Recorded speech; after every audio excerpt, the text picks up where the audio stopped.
بسم الله الرحمن الرحيم إن الذين قالوا ربنا الله ثم استقاموا فلا خوف عليهم ولا هم يحزنون صدق الله العظيم দেশপ্রেমিক ও ইসলামী সমমনা আটটি রাজনৈতিক দলের উদ্যোগে আয়োজিত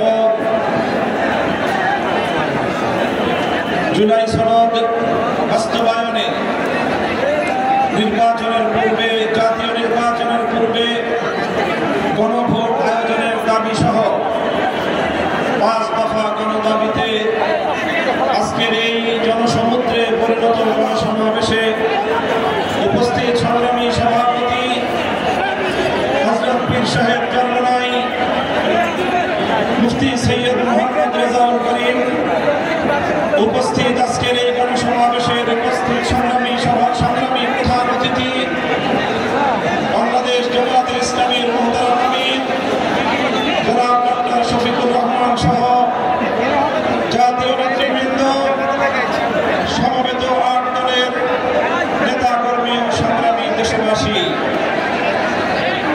আজ ঐতিহাসিক কেন্দ্রে দাঁড়িয়ে আমি স্পষ্টভাবে দেখতে পাচ্ছি বাংলাদেশ আজ 2 ভাগে বিভক্ত। এক ভাগ 72-এর বাকশালপন্থী, আরেক ভাগ জুলাইয়ের বিপ্লবপন্থী।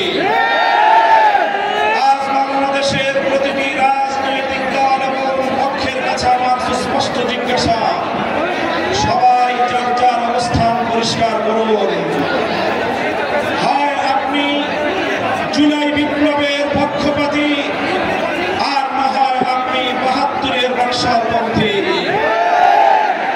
72-এর পরাজিত বাকশালপন্থীরা আগামী 13ই নভেম্বর বাংলাদেশের বিরুদ্ধে লকডাউনের নামে যুদ্ধের ঘোষণা দিয়েছে। আমি ঘোষণা করতে চাই, 13ই নভেম্বর কোন বাকশালপন্থীকে বাংলার রাজপথে আমরা নামতে দেব না। যদি কেউ নামবার অপচেষ্টা চালায়, আমরা তাদেরকে রাজপথে মোকাবেলা করব ইনশাআল্লাহ। সংগ্রামী সাথী ও বন্ধুগণ, 2024-এর জুলাই বিপ্লব সহস্রাধিক তাজা প্রাণের রক্তের বিনিময়ে অর্জিত এই বিপ্লব। এই বিপ্লবের ভিত্তিতে আগামী বাংলাদেশ পরিচালিত হওয়ার জন্যই ঐক্যমতের ভিত্তিতে জুলাই সনদ প্রণীত হয়েছে। এই জুলাই সনদ কোন কাগজে সনদ হিসেবে আমরা দেখতে চাই না। জুলাই সনদকে আমরা আগামীর বাংলাদেশের রূপরেখা হিসেবে দেখতে চাই। এই জন্য আমরা দলের পক্ষ থেকে বলেছি, অনতিবিলম্বে জুলাই সনদকে সরকারি আদেশের মাধ্যমে এর প্রাথমিক আইনি ভিত্তি প্রদান করতে হবে।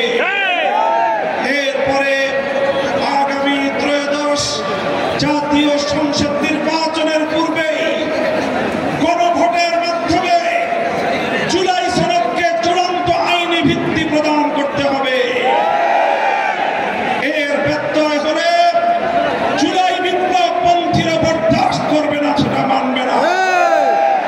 আমরা সুস্পষ্ট ঘোষণা দিতে চাই, আমাদের জুলাই যোদ্ধাদের, জুলাইয়ের বিপ্লবের শাহাদাত বরণকারী বীর শহীদদের রক্ত মারিয়ে জুলাই বিপ্লবের, জুলাই সনদ বাস্তবায়নের গণভোট ছাড়া বাংলার মাটিতে আমরা কোনো কিছুই হবে না।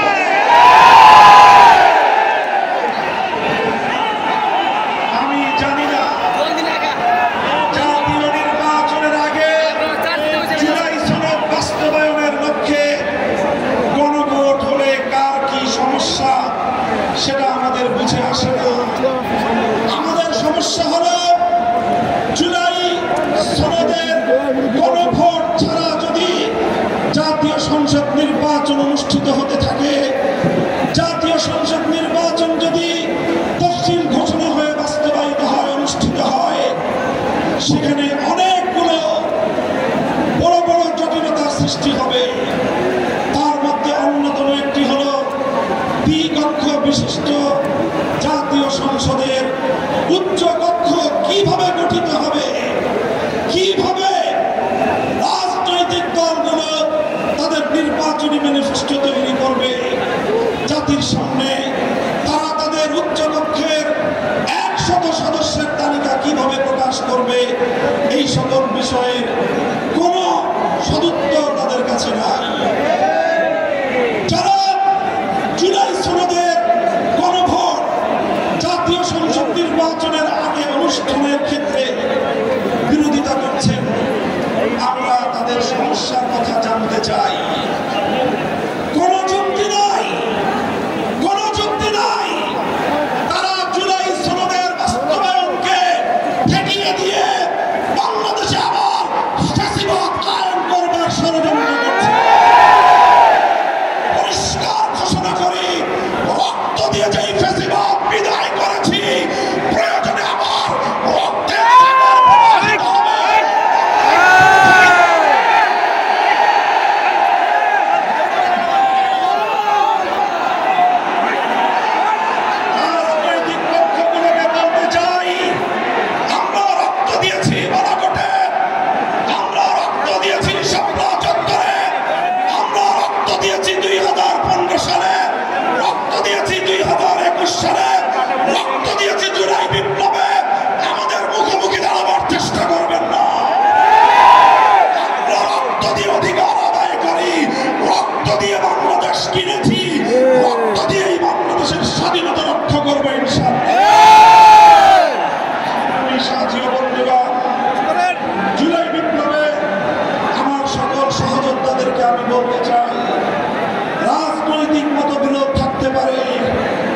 নির্বাচন নিয়ে মতপার্থক্য থাকতে পারে, আপনারা যার যার নির্বাচন করবেন সেটা পরের কথা।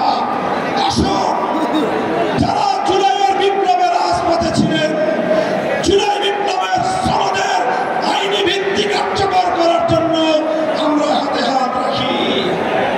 সংগ্রামী সাথী ও বন্ধুগণ, সর্বশেষ বক্তব্য, আগামী 13 তারিখ জুলাই সনদের গণভোটকে কেন্দ্র করে সরকারি সিদ্ধান্তের দিকে আমরা তাকিয়ে আছি। সরকার যদি জনগণের শান্তিপ্রিয় ভাষা বুঝতে ব্যর্থ হয়, আবার বলছি, সরকার যদি একদলীয় নেতৃবৃন্দের শান্তিপ্রিয় ভাষা বুঝতে ব্যর্থ হয়, যেই ভাষায় বললে সরকার বুঝবে, আমরা সেই ভাষাই প্রয়োগ করব। প্রস্তুত থাকবেন তো আপনারা? ইনশাআল্লাহ। যুদ্ধ করে ফ্যাসিবাদ বিতাড়িত করেছি, যুদ্ধ করে বাংলার মানুষের অধিকার আদায় করে ছাড়বো ইনশাআল্লাহ। আসসালামু আলাইকুম ওয়া রাহমাতুল্লাহ। নারায়ে তাকবীর। ইসলামের শত্রু